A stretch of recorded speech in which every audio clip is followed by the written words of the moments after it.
الحمد لله الحمد لله خالق الوجود من العدم وجاعل النور من الظلم ومخرج الصبر من الألم فملقي التوبة على الندم فنشكره على المصائب كما نشكره على النعم ونصلي على رسوله الأكرم ذي الشرف الأشم والنور الأتم والكتاب المحكم وكمال النبيين والخاتم سيد ولد آدم الذي بشر به عيسى بن مريم ودعا لبعثته إبراهيم عليه السلام حين يرفع قواعد بيت الله المحرم فصلى الله عليه وسلم وعلى أتباعه خير الأمم الذين بارك الله بهم كافة الناس العرب منهم والعجم. فالحمد لله الذي لم يتخذ ولدا ولم يكن له شريك في الملك ولم يكن له ولي من الذل وكبره تكبيرا. والحمد لله الذي أنزل على عبده الكتاب ولم يجعل له عوجا. والحمد لله الذي نحمده ونستعينه ونستغفره ونؤمن به ونتوكل عليه ونعوذ بالله من شرور أنفسنا ومن سيئات أعمالنا من يهده الله فلا مضل له ومن يضلل فلا هادي له ونشهد أن لا إله إلا الله وحده لا شريك له ونشهد أن محمدا عبد الله ورسوله أرسله الله تعالى بالهدى ودين الحق ليظهره على الدين كله وكفى بالله شهيدا فصلى الله عليه وسلم تسليما كثيرا كثيرا. أما بعد فإن أصدق الحديث كتاب الله وخير الهدي هدي محمد صلى الله عليه وسلم وإن شر الأمور محدثاتها وإن كل محدثة بدعة وكل بدعة ضلالة وكل ضلالة في النار. قال الله عز وجل في كتابه الكريم بعد أن أقول أعوذ بالله من الشيطان الرجيم يا بني أقم الصلاة وأمر بالمعروف وانهى عن المنكر واصبر على ما أصابك إن ذلك من عزم الأمور.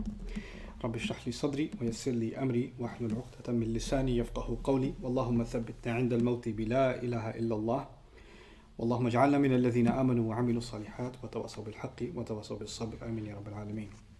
أما بعد, before I start my khutbah, boys, I want you to sit over here so I can see you, you too. Also, I know many of us aren't attending Jumu'ah in Masajid, but when you do and you attend Jumu'ah with your children, then it's important that you make sure that they're not leaning on a wall and they're not sitting on the side, they're sitting right in front and they are sitting respectfully. A lot of times parents let their kids be bunched up together in the masjid, and so the parents are attending and the kids are, it's okay for them to be distracted and be talking to each other and things like that. We expect the highest manners from our kids. They can goof around all they want, but once the adhan is given, we have to set certain guidelines.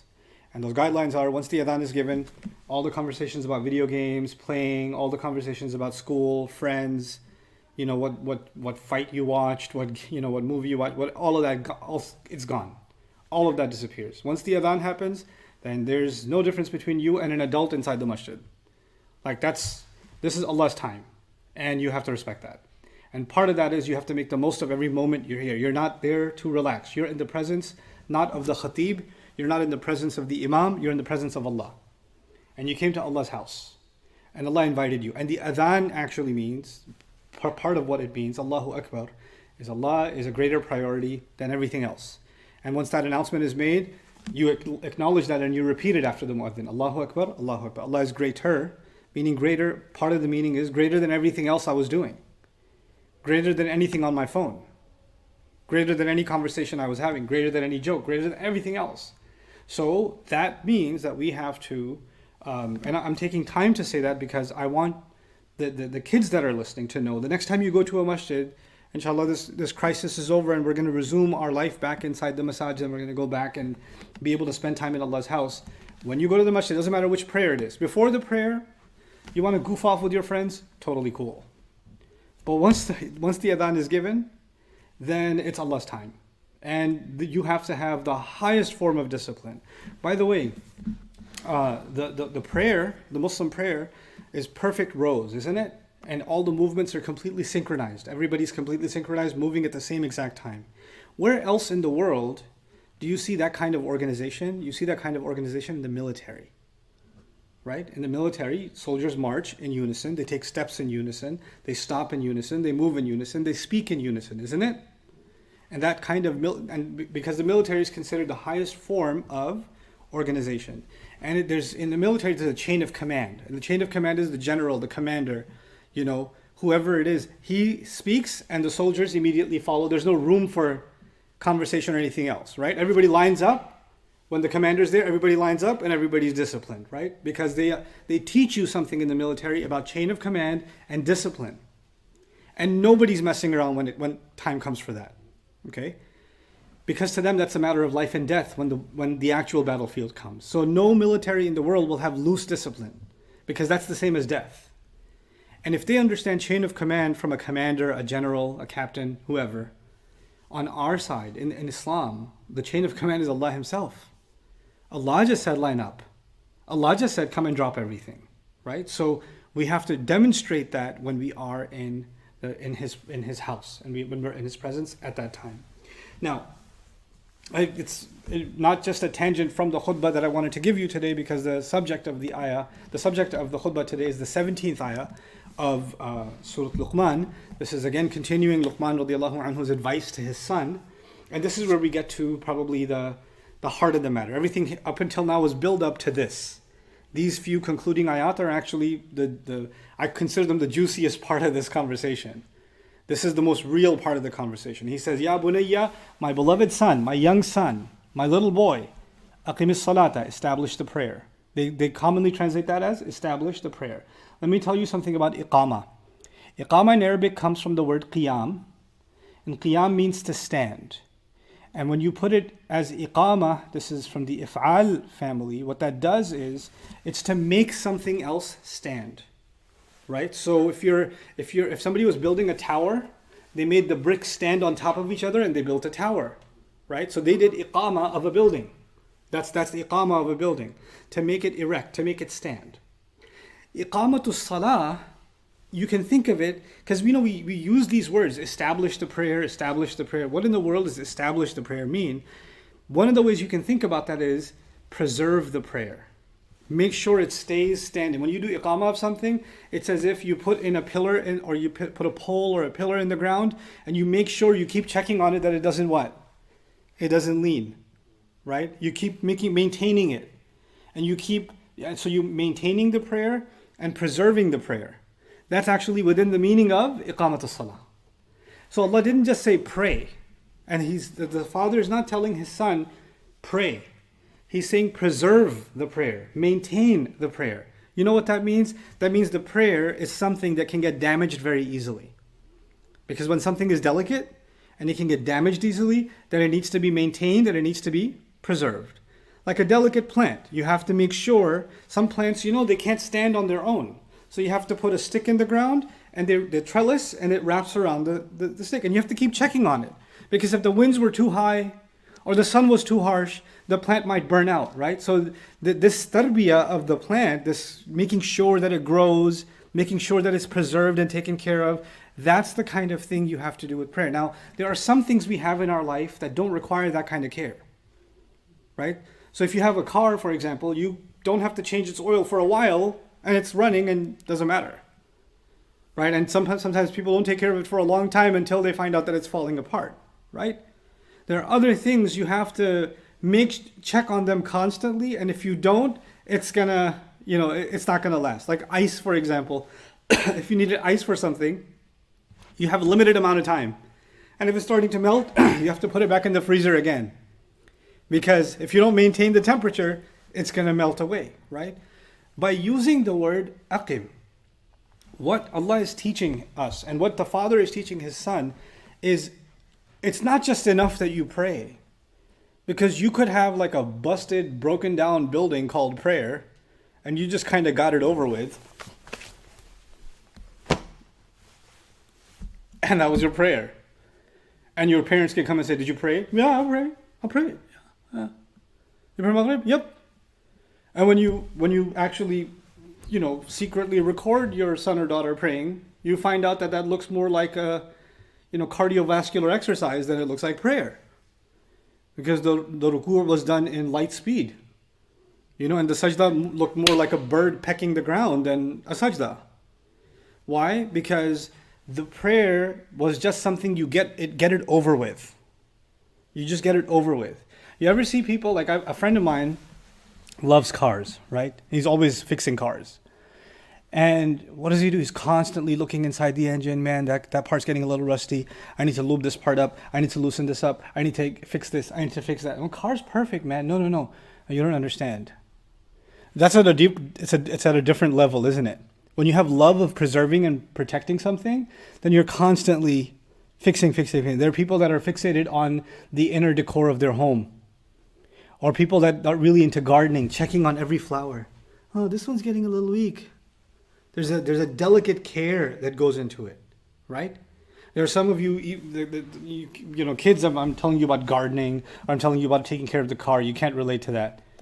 But if I tell you about things, your collection of whatever, cards, your collection of certain kinds of toys. And who touched my collection? Who touched my shoes? Some people have shoes that are like, they keep them like they belong at a museum on display, right? My left shoe is slightly a little bit too much to the left. Who touched it? Right? Because you want to preserve it perfectly. You want to look at, just looking at it makes you happy. Well, you know what? The prayer, the father's giving the son advice, is something you have to go out of your way to preserve. And if you don't preserve it, it's going to fall apart. And it's going to be like, here's the analogy, it's going to be like a tree that looks like a tree, but it's just a hollow bark. There's nothing inside. You know, a tree that's a full tree, a car could run into it. The tree's not going to tip over. The car's going to be destroyed, right? But if a tree's hollow on the inside and a car smashes into it, what's going to fall apart? The tree's going to fall apart because there's nothing inside. It looked like a tree, but it wasn't one. Well, what the prayer does is it actually fills you on the inside. It strengthens you and me on the inside, but it won't do that if we don't maintain it. If we don't maintain it. So that's going to be a conversation by itself. How do you maintain the prayer? And for some people, it's one thing that you're not healthy to begin with, right? And then somebody says, maintain your health. No, well, if I'm not healthy to begin with, I need to fix certain things and go through certain therapy and medical treatment or, some kind of process before I can actually get healthy. Then once I get healthy, I have to maintain it, right? So you can't just say, maintain your health. Well, I'm not healthy to begin with. I got to get to a healthy place. So the harder question when the father says to the son, maintain your prayer, is the son has to ask himself, the daughter has to ask herself, is my prayer actually the way it's supposed to be to begin with, that I should maintain it? Because maintain would mean keep doing what you're doing. But if you're doing the wrong thing and you say maintain the prayer, okay, I'll keep maintaining it. You're not making anything better. You're not making anything better.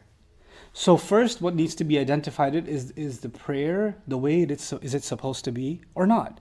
The word salah actually comes from sila in Arabic, which is what we call the prayer, right? But there's another word for prayer too, dua. Dua is also a word for prayer, okay? And actually, ibadah can also be considered prayer. But Allah specifically uses the term salah. And salah comes from sila, and sila or wasl actually mean connection. Connection. The prayer isn't just words you say, isn't just movements that you make, it's not just specific direction that you follow, it's not step-by-step process. All of that stuff you learned. Either you learned it from your parents, or your parents hired somebody to teach you, or you went to a Sunday school or an Islamic school. You learned that stuff. Fine. That's the form of the prayer. But all of that, the purpose of all of that was one thing: to establish and to preserve the connection to Allah in the prayer. So let me just remind myself and you what the prayer is. The moment I say Allahu Akbar, can I talk to anybody? No. Am I supposed to be looking around? No. Is everything in the world, whether your phone goes off, or somebody's calling you, right? Or you're late for a meeting, or anything going on outside other than life-threatening emergency, none of that exists when you are what? Praying. Everything came to an end. Everything halted. For those few minutes that you were praying, the rest of your life did not exist. No other priority existed. In fact, you weren't even in charge of your own body at that point. You can't just walk the way you want to walk. You can't just put your feet where you want to put your feet. You can't just put your hands where you want to put your hands. You can't move your mouth the way you want to move your mouth. You can't move your eyes the way you want to move your eyes. Isn't it? Everything is completely surrendered over to Allah Since you say Allahu Akbar until the time you say Assalamu alaikum wa rahmatullah. Yes or no? You know what that is? That's a rehearsal. And one way you can think about the prayer is it's a rehearsal. Rehearsal of what? A day is coming when we will not be in control of our bodies. Allah will truly show us how much greater He is than us. We're not going to be able to speak what we want to speak. We'll only speak what Allah wants us to say. We're not going to be able to move the way we want to move. Allah will have control over our limbs, and the remote control that's living inside this cranium right now is going to be disabled. And our body will function in a way that we never imagined before. It's doing things that we didn't want it to do. It's testifying, it's speaking the way we never wanted it to speak. The prayer is a reminder of how we're gonna all end up surrendering ourselves in front of Allah on Judgment Day. Now think about that. On Judgment Day, it didn't matter what clothes you used to own. It didn't matter what car you had. It didn't matter where you lived. It didn't matter how much money you had. All the arguments you had, all the people you liked, all the people you hated, all of that disappeared. It's just you and Allah. That's it. It's just you and Allah. And you're just standing in front of Allah, isn't it? By the way, it's called Yawmul Qiyamah, the day of long standing. And what is the longest part of our prayer? Qiyam.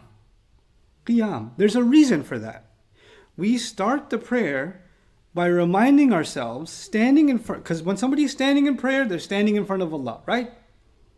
They have to connect themselves to Judgment Day. And they have to connect themselves to Allah as if I am in front of Allah and Judgment Day has already started for me. It's a recap. It's a small preview of what's going to happen on Judgment Day. And on Judgment Day, I want to be able to say the things that will benefit because I won't have control over my tongue. I want to be able to say the right things. And the best things I can say are the truth. And Allah tells us His words Himself to say when we stand in front of Allah. That is not something you can just automatically get if you say Allahu Akbar, Subhanakallah wa bihamdika wa tabarak, and you quickly run through that, and then Alhamdulillah Rabbil Alameen Ar-Rahman Ar-Rahim Maliki Yawmid Din. If you do that, you can finish the prayer. And in terms of fiqh, you prayed, but you actually I didn't connect to Allah that way at all. I didn't connect with Allah. I didn't remind myself what this prayer is for. Maintain your connection to Allah through the prayer. Izaqimis salah. Allah is now telling us, people say things like, and you might say things to yourself like, I want to feel closer to Allah. I want to feel spiritually connected to Allah. Allah has given us the best program to connect to Him. That's the prayer. When the prayer is not doing what it's supposed to do, then you're trying to find some other alternative way to feel spiritual. Because you're not giving the actual connection it's due. Right? If you're not eating the actual healthy food, then you're going to feel better eating junk food and say, at least I'm getting some nutrition. Yeah, you'll get, even junk food has nutrition, but it's not what you needed. It's not what was going to truly nourish you. You'll still feel good about it for a few seconds. You get something out of it. The same way, the first advice He gives to His son is maintain, preserve the actual prayer, the actual connection to Allah. That's what salah is for. That's the goal of salah. So actually taking the time, when somebody says, I want to learn about Islam, right? I want to learn more about my religion. I would argue, you can learn about your religion and you can learn 100 different sciences in Islam. But if your goal in learning Islam is to connect closer to Allah, everybody would say that. Anybody who's a Muslim would say that, I want to be closer to Allah. Then your first priority should be the prayer itself. What do I know about the prayer? And I'm not just talking about the form of the prayer. How do you make wudu? Where do you stand? You know the technicalities of the prayer. How do I use the prayer to connect to Allah? That's actually the conversation you have to have with yourself. Learn that stuff. Remind yourself of that stuff. And even if you learned it, took a course on it, read material on it, guess what? It still needs maintenance. You could be a scholar and know all the Arabic of the prayer and have studied everything, and you can write an article about every component of the prayer, and you're still not connected to Allah in the prayer, because that's all up here. But when you say Allahu Akbar, this needs to be connected. This needs to let go of every other preoccupation. And this needs to be overwhelmed and occupied with Allah. That's what needs to happen in the prayer. He gives his son advice. Listen, I know your feelings are going to go in every different direction. There's going to be all kinds of things you're going to be hit with. There's going to be, as you get older, you're going to start thinking a lot about how you look. You're going to think about your hair a lot. You're going to think about whether your mustache is too big or too small, or should you shave or should you not shave. You're going to think about which t-shirt looks good with which jeans. Should I get those shoes or these shoes? You're going to think about that stuff. You're going to think about the opposite gender. Those thoughts are going to come to you. You're going to think about your friends. You're going to think about who your friends are and who your friends are not. You're going to think about entertaining yourself. Your mind is going to be spinning with thoughts all the time. You'll be connected to people, to devices, to things, to your own feelings. You'll be connected, and it'll become so easy for you to be disconnected from Allah because you're so busy connecting with everything else. And so he tells his son, this is something that doesn't automatically happen. The more you connect to those other things, the easier it becomes to disconnect from Allah. Aqimis salah. Maintain your connection to Allah through the prayer. Preserve that connection, protect that. And why is he telling him that? He's telling him that because he didn't say, son, let me preserve the prayer for you. You better pray. Because the father could just say, pray, right? You better finish your Mughrib. The father realizes something. My little boy is not going to be a little boy for that long. He's going to be a young man. And when he's a young man and when she's a young woman, I will have no say in their choices, even if they pretend that they have a say. I've become my own person. I have my own thoughts. I have my own feelings. I have my own world that I live in inside my head. And he says, listen, I won't be able to preserve it for you. I can teach you what to do, but if you don't maintain it and you don't preserve it, nobody else can help you. Nobody else can help you. Now that, if I can give you that, if I can make you feel that you will connect to Allah in the prayer, then you will have certain superpowers. You will have an ability that other people just do not have. You will have a gift and a strength that other people do not possess. And so next khutbah, I'm going to talk to you about that strength, but I'll give you just one small tidbit of it, one piece of it. When you're standing in front of Allah on Judgment Day, are you going to be afraid of anyone else? No. You're only going to be afraid of Allah. When you're standing in front of Allah on Judgment Day, are you going to be thinking about anybody else's actions? Anybody else's, what they think of you, or what they don't think of you, and whether they like you, or whether they don't like you, or whether you're popular, or whether you're not popular, or whether you're loved, or whether you're hated? Will any of that matter to you on Judgment Day? No. All of that will disappear. The only thing that will matter is Allah happy, is Allah not happy? Yes or no? That's the only thing that's going to matter. When you truly stand in front of Allah in Dhuhr, in Asr, in Maghrib, in Isha, you will live not caring about what anybody else thinks or expects, except who? Except Allah. And then when you come out of that, then your friends expect you to be a certain way. Your culture expects you to be a certain way. Your family expects you to be a certain way. Your society expects you to be a certain way. Your inner feelings expect you to be a certain way. And you learn to put all of them in their place and say, wait, I know all of you have your demands, and even your body has its own demands, but you will say, no, wait, I want to meet Allah's expectations first. And if I meet Allah's expectations, and that means I disappoint some of you, I'm okay with that. Because I got to stand in front of Allah. And I don't even have to wait till Judgment Day to stand in front of Allah. I have to have a meeting with Allah in about 2 hours at Asr. I got to stand in front of Him again. How am I going to face Him if I listen to you and not listen to Allah? You see what that does? It empowers you to not be afraid of people anymore. It empowers you to not be concerned about anybody. You can care about people, but so long as you're not violating what Allah wants. It makes you stronger. It makes a person truly, truly strong to stand by what's right. And you don't say, man, how am I going to answer Allah on Judgment Day? You start thinking, how am I going to answer Allah at Maghrib? How am I going to answer Him? I have to stand in front of Him, don't I? I'm going to stand in front of Him and I'm going to promise Him something. We worship only you. Oh yeah? What mouth am I going to take before Allah and say that when I was doing what I was doing? When I was saying what I was saying? When I was acting the way that I was acting? When you really connect to Allah, then that connects things. When you start seeing it affecting everything that happens between the prayers. It affects your speech, it affects your actions, it affects your priorities, it affects what you're afraid of, it affects what you're hopeful of. everything starts changing.